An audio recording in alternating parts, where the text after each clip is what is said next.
สวัสดีครับမင်္ဂလာပါနေ့စဉ်သုံးထိုင်းစကားလုံးများကိုပြောပြပေးမှာဖြစ်ပါတယ်တန့်စင်ခန်းကိုห้องน้ำသွားတိုက်ဆေးยาสีฟันသွားတိုက်တန်แปรงสีฟันยีเอน้ำเย็น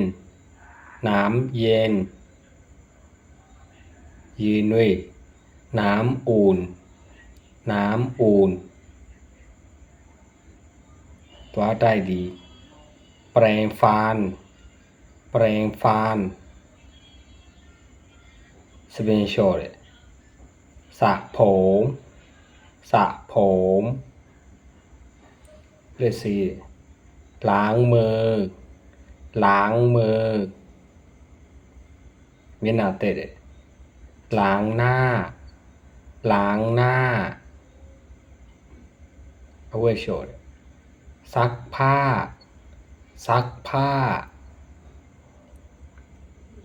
น่าชินเลยสะอาดนี่ปะเดสกปรกมุ้ยเลยหอมอันนั้นสู้เลยเหม็น